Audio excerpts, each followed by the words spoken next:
Hello बच्चों, मैं हूं मुशर्रफ आयत हाशमी। टॉपर्स कोचिंग के इस प्लेटफॉर्म पर आप लोगों का बहुत बहुत स्वागत है। आज हम लोग बात करने वाले हैं अभी जस्टली आप लोगों का जो रिसेंटली इंग्लिश का पेपर हुआ है सीबीएसई बोर्ड वालों का, जो आपके पास में सेट नंबर आप देख पा रहे होंगे। सेट नंबर 2 की मैं बात कर रहा हूँ और क्वेश्चन पेपर कोड जो है आपके पास में 212 की बात कर रहा हूँ।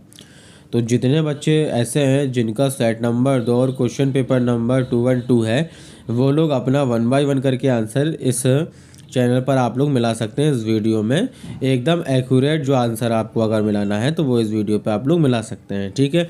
अगर आप लोग चैनल पर पहली बार हुए हैं तो चैनल को सब्सक्राइब एटलीस्ट ज़रूर कर लीजिएगा, ताकि आप लोगों को, और नोटिफिकेशन बेल दबा लीजिएगा ताकि आप लोगों को नेक्स्ट नोटिफिकेशन मिल सके और बाकी सारे पेपरों का सॉल्यूशन भी आप लोगों को मिल जाएगा। लाइक शेयर करना बिल्कुल भी मत भूलिएगा। चलिए हम लोग 1 बाय 1 क्वेश्चन पेपर को पूरा सॉल्व करते हैं, ठीक है। तो चलते हैं हम लोग 1 बाय 1 क्वेश्चन पेपर को फटाफट सॉल्व करते हैं, ठीक है।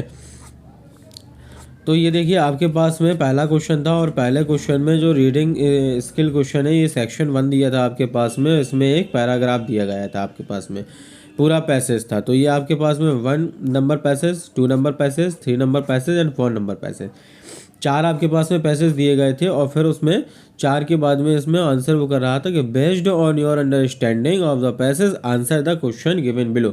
मतलब आपने जो पैसेज की अंडरस्टैंडिंग की है उसके रेफरेंस में आपको ये आंसर कंप्लीट करना है, ठीक है। तो जैसे आपके पास में पहला क्वेश्चन था कि complete the sentence by choosing N appropriate option.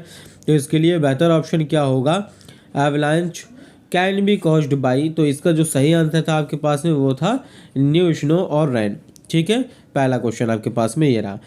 दूसरा क्वेश्चन आप लोगों को करना था, तो दूसरे क्वेश्चन में उसने क्या कहा था? Comments on warning sign exist which allow expert to predicate avalanche in 2 sentence. तो ये आपको सेंटेंस में ही 2 सेंटेंस आपको ढूंढना थे इसमें, तो ये आप लोगों ने उम्मीद है कि खुद ही कर लिया होगा। तीसरे नंबर का जो क्वेश्चन था मेंशन 2 रीज़न, और 2 रीज़न दो आपको मेंशन कराना है, वो इसी थर्ड और सेकंड वाले पैराग्राफ में आपको मिल जाएंगे। विच डिस्ट्रॉयड द नेचुरल सीनरी, ठीक है। तो ये 2 रीज़न आप लोगों को मिल जाएंगे। फिर क्वेश्चन नंबर था आपके पास में 4, select the option that convey the opposite of predicate. Predict की अपोजिट क्या है आपका? तो बेहतर आपके पास में जो आंसर था इसका वो था फोरकास्ट, ठीक है, ए का। चलिए हम लोग नेक्स्ट क्वेश्चन पे चलते हैं। हमारे पास में हमने 4 क्वेश्चन अभी कवर किए हैं। इसके 5th क्वेश्चन देखते हैं। तो 5th क्वेश्चन में जो उसने कहा था कि the writer will agree with the given statement based on last paragraph पर। जो आपका इससे बेस्ट जो क्वेश्चन था वो 5th का आपका सही आंसर था बिल्कुल बेटा A. People catch in the avalanche can try to swim to the top. इसके बाद में नेक्स्ट जो क्वेश्चन था, select the option the corresponds to the following relation below. तो इसका जो 6 नंबर का आपका आंसर था बेटा वो भी आपका ए आंसर बिल्कुल राइट आंसर था आपके पास में, ठीक है। चलते हैं हम 7th क्वेश्चन की तरफ। तो 7th मिल जाता है आपका, ये 6 हो गया आपके पास में। चलिए 7th क्वेश्चन देख लेते हैं। तो 7th क्वेश्चन में आपके पास में क्या था कि 7th को the major causes which do not trigger avalanche. तो इसका जो सही आंसर आपके पास में हो जाएगा वो हो जाएगा प्लास्टिक वेस्ट, ठीक है। इसके बाद में आपके पास में 8 था, explosive can be used in place, complete the sentence. तो इसमें आपको पैरा में मिल जाएगा, पूरा सेंटेंस आपको कंप्लीट कर लेना था, ठीक है। अब मैं पैरा बार बार नहीं खोल रहा हूँ क्योंकि ये क्वेश्चन आसान हो जाते हैं इसलिए आपके।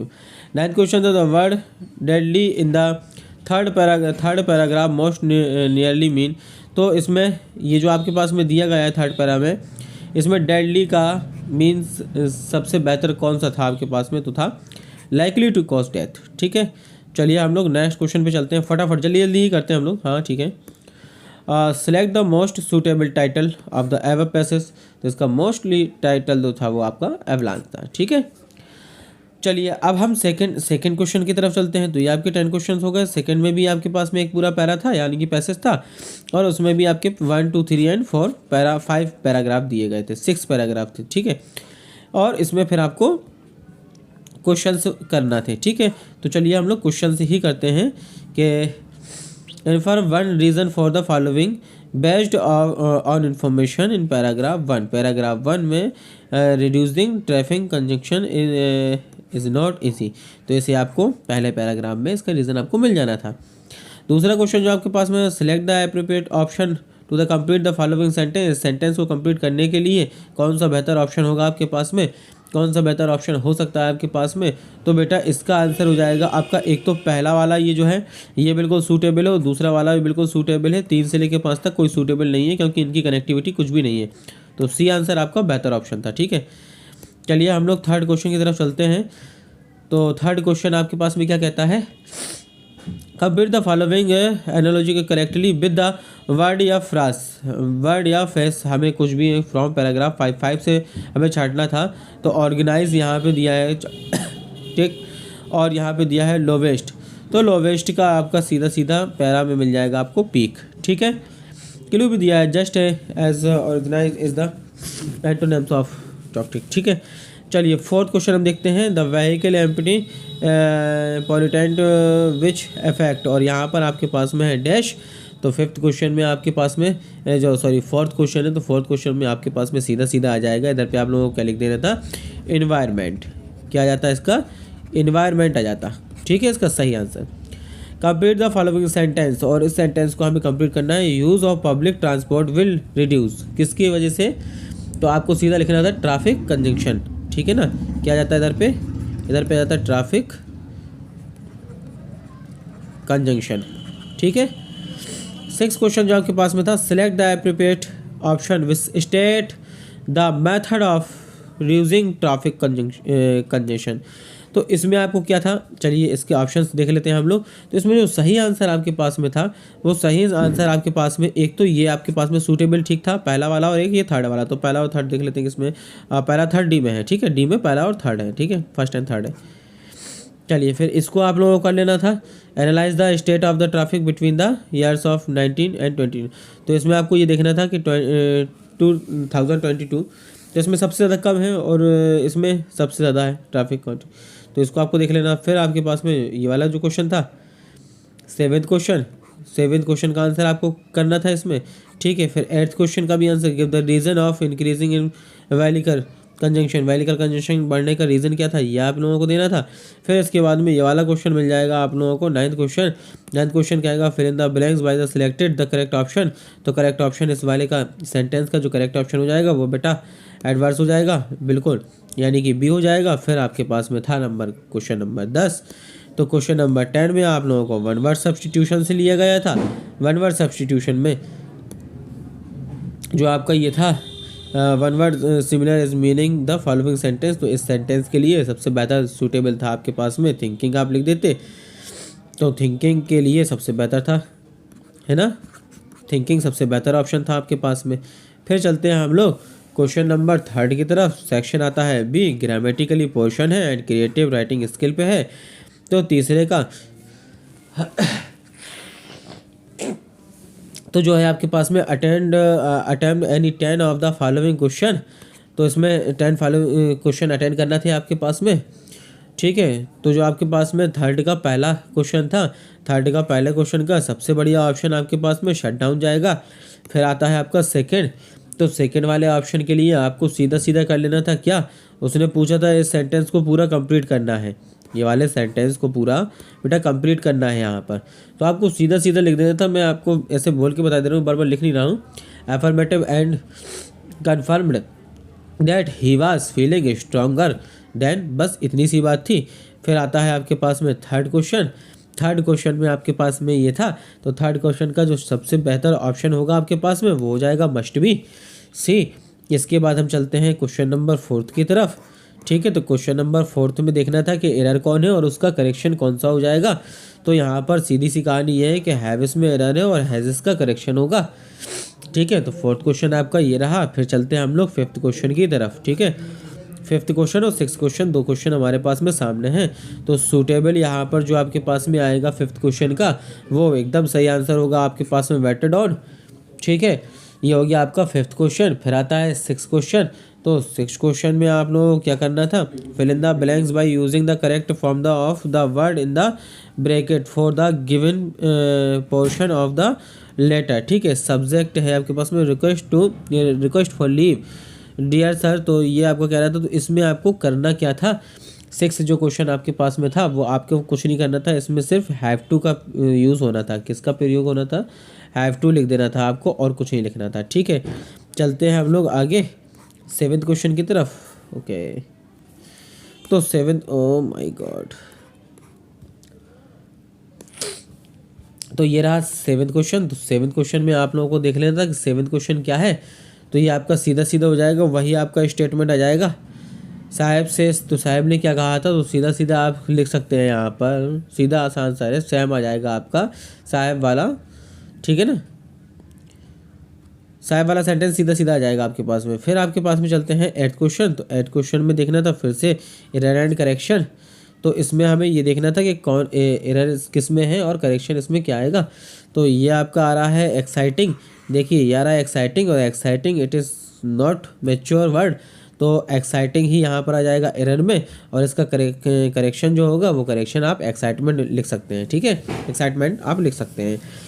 फिर ये आपके पास में था 9th क्वेश्चन। तो 9th क्वेश्चन में आपके पास में सीधा सा था, Maria shared some information with Matthew about her flight to Kanpur. Report Matthew's question, were you nervous on your first flight? तो इसका सीधा सा आंसर था कि Matthew ask Maria whether was nervous on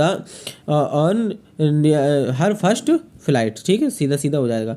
फिर 10th क्वेश्चन था आपके पास में। तो चलें 10th क्वेश्चन को ज़रा देख लेते हैं। 10th क्वेश्चन में क्या कह रहा है। तो 10th क्वेश्चन में आपका सीधा सीधा ये था, अच्छा ऑप्शन चूज़ करना था। तो इसका जो वेल ऑप्शन हो जाएगा आपका वो हो जाएगा विल। ठीक है, फिर आपके पास में नेक्स्ट क्वेश्चन था, मतलब करना तो थे 10 ही क्वेश्चन, लेकिन हम आप लोगों को पूरे ही करवा देते हैं। ठीक है, तो फिर ये 11 जो क्वेश्चन था इसका सूटेबल क्या हो जाएगा। इसका सूटेबल जो आंसर होगा वो होगा आपके पास में क्या, 1 मिनट पूरे को ऑप्शन देख लेते हैं अभी इसमें ठीक नहीं, हाँ ठीक है ये नज़र आ गया। तो इसका राइट ऑप्शन आपके पास में क्या हो जाएगा, I was going in the direction. ठीक है, इसके बाद में नेक्स्ट क्वेश्चन हम लोग देख लेते हैं। तो इसमें फिर से वही आ गया कि भाई एरर क्या होगी और उसका करेक्शन क्या होगा। तो इसमें एरर जो आपके पास में है वो है डेस्टिनेशन। ठीक है, डेस्टिनेशन, और जो करेक्शन करेंगे उसमें हम लगा देंगे एस। तो करेक्शन में यहाँ पर आ जाएगा डेस्टिनेशंस और एरर में आ जाएगा डेस्टिनेशन। ठीक है, फिर चलते हैं हम लोग अगले क्वेश्चन की तरफ। तो ये 4th क्वेश्चन आपसे ही कनेक्ट कर रहा था, 5 क्वेश्चन भी आपसे ही कनेक्ट कर रहा था, 6 क्वेश्चन भी आपसे ही कनेक्ट कर रहा था, 6 क्वेश्चन। ठीक है, ये भी आपसे कनेक्ट कर रहा था। चलो फिर 6 क्वेश्चन लिटरेचर देख लेते हैं। तो लिटरेचर अगर आप लोगों ने पढ़ा होगा तो क्वेश्चन आए थे बहुत ज़्यादा इजी, क्वेश्चन आए थे बहुत ज़्यादा इजी। तो ये है attempt any one of the given extract. तो ये आपके पास में एक दिया है एक्सटार्ट और ये दिया है ऑप्शन नंबर ए का, और इसमें निकालना था हमें आंसर। ठीक है, तो यहाँ पर हम देखते हैं क्वेश्चन, और क्वेश्चन है हमारे पास में पहला, ये पहला क्वेश्चन है हमारे पास में। ठीक है ना, तो पहला क्वेश्चन है आपके पास में, on the surface it appears that any the 13 year old girl. तो इसमें आगे क्या आना था, तो ये आप खुद एक्स्ट्रा से देख लेते। फिर है दूसरा number question, how can we infer that the speaker felt alone in the world. तो इसका जो बेस्ट ऑप्शन आपका अप्रोच कर रहा था वो आपका कर रहा था कि she craps for a true friend. ठीक है, फिर आपके पास में 3rd क्वेश्चन था, any and her friend talk about, किसके बारे में बात कर रहे थे। तो 3rd का सीधा सा ऑप्शन हो जाएगा आपका कि कॉमन एवरीथिंग थिंग्स। ठीक है ना, जनरली ही बात हो रही थी। चलें, और फिर हम 4th क्वेश्चन देखते हैं, 5th भी देख लेते हैं। तो 4th क्वेश्चन में आपके पास में क्या था, यहाँ पे complete the analogy B by selecting the suitable word, हमें सिलेक्ट करना था। तो अलोन के लिए आ जाएगा फ्रेंड, तो नथिंग के लिए क्या आ जाएगा बेटा, एवरीथिंग। ठीक है, नथिंग के लिए क्या हो जाएगा, एवरीथिंग हो जाएगा। फिर यहाँ पे क्वेश्चन नंबर चलते हैं हम लोग 5 की तरफ। ठीक है, select the option the correctly capture the using of the idioms bring myself from the extract. तो इसके लिए आप लोगों ने सूटेबल आप लोगों को पता है कि ये हो जाएगा। ठीक है, चलिए फिर हम क्वेश्चन नंबर 6 बी की तरफ चलते हैं। तो क्वेश्चन नंबर 6B में क्या है, ये आपके पास में पूरा एक पैराग्राफ दिया है। फिर इसमें पहला क्वेश्चन जो था, पहला क्वेश्चन एकदम मिस्टर हॉल ट्रिप्ड बिकॉज किसकी वजह से, she was in A state on off panic, ठीक है ना। तो ये सीधी सी क्वेश्चन है। फिर क्वेश्चन नंबर 2 को आपको पूरा करना था, ठीक है। क्वेश्चन नंबर 2 को आपको पूरा करना था, mister hall suspected everything in the room was put under A spell of which craft by. तो इसमें आप सीधा लिख देते हैं स्पिरिट्स, है ना। स्पिरिट इसका सही आंसर हो जाता है, स्पिरिट्स आपका सही आंसर हो जाता है इसमें। Fill in the blank without one word only, इसमें वन वर्ड का यूज़ करना है। Mister Hall was afraid that spirits had enter her, कहाँ, रूम में, है ना, ठीक है। फिर नेक्स्ट क्वेश्चन है आपके पास में, अकॉर्डिंग, फोर्थ क्वेश्चन है जो है वो, according to the extract feeling mister Hall can be best describe as. तो किसके लिए डिस्क्राइबिंग किया है इन्होंने, तो ये बेहतर तो मुझे लग रहा है अकॉर्डिंग टू में, एक तो आपके पास में स्टैंड हो जाएगा, दूसरा आपके पास में एक्सटेट हो जाएगा, ठीक है। 1 और 6, तो 1 और 6 में कौन है, डी ऑप्शन है, तो डी ऑप्शन के साथ आप लोग चले जाएंगे, ठीक है। क्वेश्चन नंबर 5 हम लोग देख लेते हैं। Question number 5, speed in the ever line means same as, तो इसका सबसे बेहतर क्वेश्चन है, ऑप्शन है अगस्त, ठीक है। चलिए हम क्वेश्चन नंबर 7 की तरफ चलते हैं। तो क्वेश्चन नंबर 7 आपके पास में ये रहा, ये आपके पास में एक टोटल पोएम दी थी, इसका क्वेश्चन नंबर 7 की मैं बात कर रहा हूँ। क्वेश्चन नंबर 7 का फर्स्ट आंसर आप लोग देख लेते हैं। तो फर्स्ट आंसर इसका, crocodile can be identified by there tears, है ना, इसी के लिए आइडेंटिफाई करता है। State whether the following statement is true और फॉल्स, तो यहाँ पर हमें देखना था कि ट्रू और फॉल्स, सिंपल सी बात है, ऑफिशियली ये फॉल्स ही है, ठीक है। थर्ड क्वेश्चन पे जाते हैं हम लोग। Novice in line 2 means the same, तो इसका मीन्स सेकेंड लाइन में क्या है, सेम टू सेम, तो यहाँ पर सीधा सा ऑप्शन आपके पास में दिख रहा है बिगिनर से है इसका ऑप्शन, ठीक है। चलिए हम लोग फोर्थ क्वेश्चन पे चलते हैं, फोर्थ एंड फिफ्थ दोनों ही करते हैं। तो फोर्थ क्वेश्चन हमारे पास में था, in the extract the poet has presenting two different behaviour trade of animals, they are, वो कौन कौन से हैं बेटा, सीधी सी कहानी, एक तो है क्रोकोडाइल, दूसरा है हाइना, क्रोकोडाइल एंड हाइना, ठीक है। The poet use a noise might to, इतने के लिए सबसे बेहतरीन अप्रोप्रिएट जो होगा वो आपका होगा एट एमस एंड एट हॉमर्स, ठीक है। चलिए अब हम नेक्स्ट क्वेश्चन पे चलते हैं। क्वेश्चन